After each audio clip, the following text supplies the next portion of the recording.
Want help to grow your business? Download BRiN, the world's first business advisor in your pocket. To find out more, visit BRiN.ai or search the App Store today.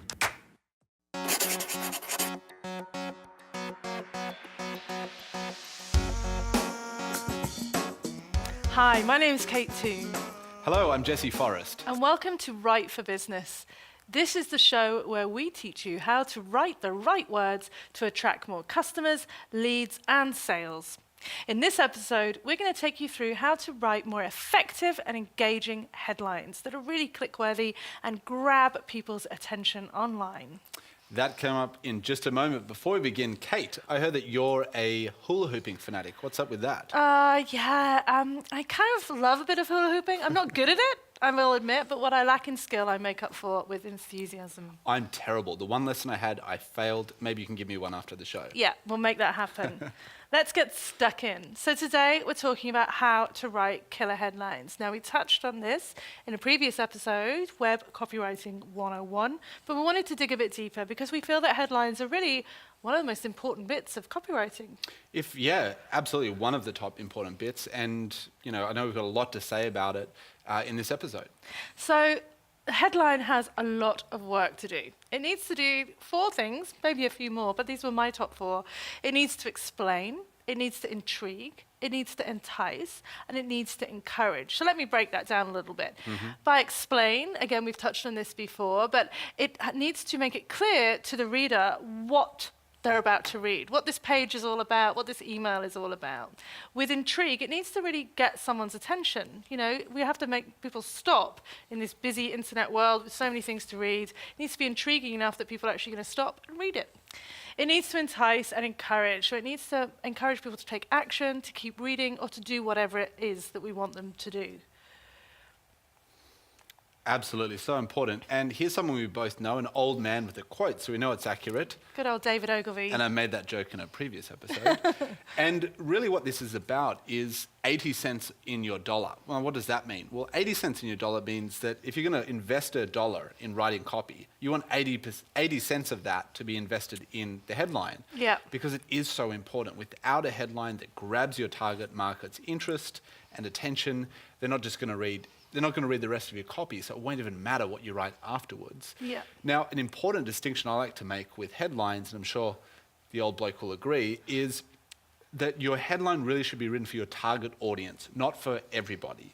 So all you're trying to do is attract the attention of your ideal customer or your target audience. Now, a great example, the other day I was walking down the street, I saw a chemist, a pharmacist, and in the window they had one of those, signage, one of their ads, it said, itchy feet, ? Right. Now, I don't have itchy feet. Oh, you don't? I do, actually.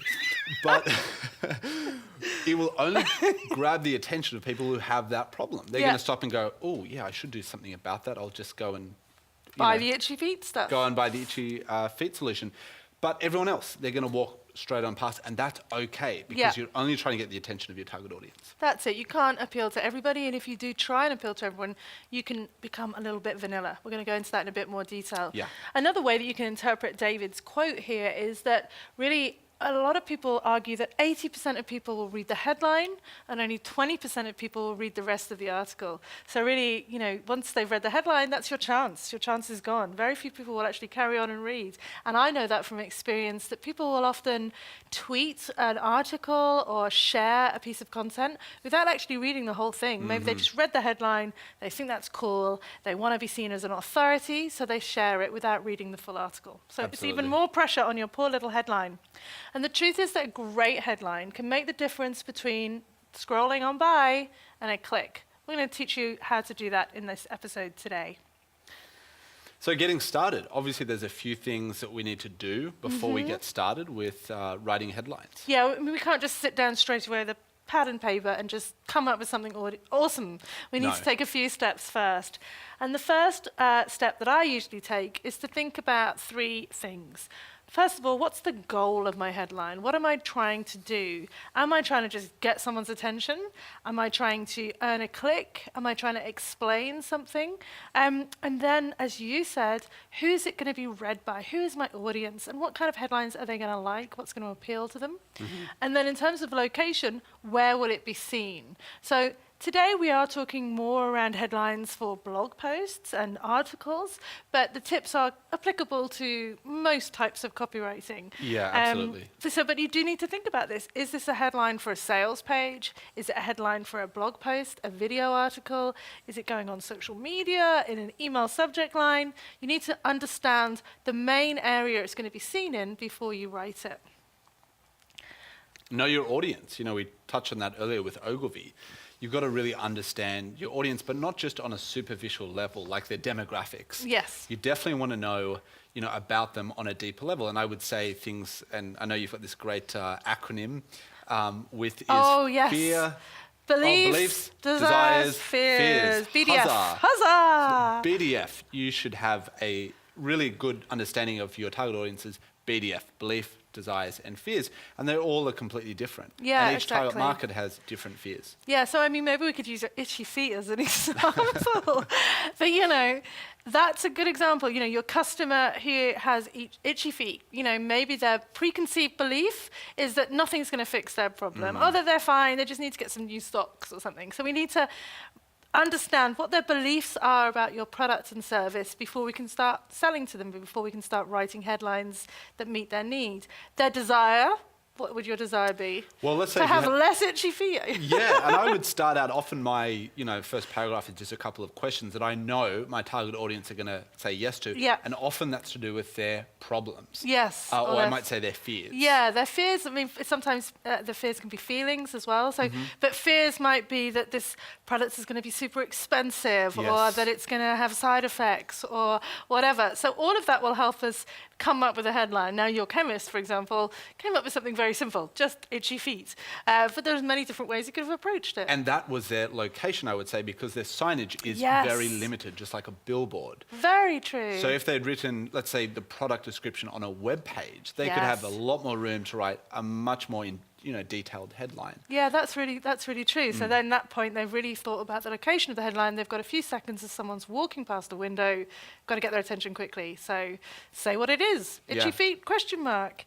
And I think it's important to think about this location thing, when you're writing headlines, and also the location that your customers spend a lot of their time in. So, what kind of headlines appeal to your audience? Now, are you a fan of BuzzFeed? I will say, I'll admit right here today that I do occasionally look at BuzzFeed. It's like a trashy movie, but it's a trashy news website. Yeah, I love me some BuzzFeed. In my opinion. I love me some BuzzFeed. And if you are a fan of this website, you'll know that they use quite sort of silly and, clickbaity and fun headlines, Yeah, and we do need to touch on clickbait because a lot of people, I think, know what clickbait is now because there are so many websites like BuzzFeed and they really have this kind of distaste for clickbait. They don't like clickbait headlines. Today, I think we're talking about click-worthy, which is really not about, having a outrageous headline that tricks a visitor into clicking and then realizing it's not about that at all. Yeah. What we're talking about is ethical headlines that are really just going to, inspire your customers or ideal customers to click. Yeah, and we'll touch on that a little bit later on when we talk about promises with your headline. So, yeah, totally right. We're talking about click-worthy. They encourage the click, but then when someone gets to the page, they're satisfied. They're happy. It says what it is. Yes. Whereas often with these BuzzFeedy type headlines, these clickbaity headlines, it's kind of, this is the most amazing thing you've ever seen, and you get there, it's not that amazing. Yes. So, again, these can work, but whether they're right for your business, right for your audience, you need to consider that. The flip side is a slightly more drier. This is a news site, but again, articles, but they're obviously a little bit more sedate and serious. Yeah, sedate and serious, but still effective. And you might be writing for a more conservative audience, someone who's not going to be appealed by something more, let's say, brash or conversational like BuzzFeed, but they still have a lot of those elements that we're going to talk about for writing good headlines. Exactly. So what we want to do is take you through the 6 main headline styles that I use and Jesse uses very often when we're writing blog articles and posts and also sales letters. So let's get started with the first one. The first one's really simple. It's the piglets. What's with the piglets? I always use piglets for my examples. I'm not sure why. It's a cute example. Don't. To continue enjoying this presentation, download BRiN, the world's first business advisor in your pocket. To find out more, visit BRiN.ai or search the App Store today.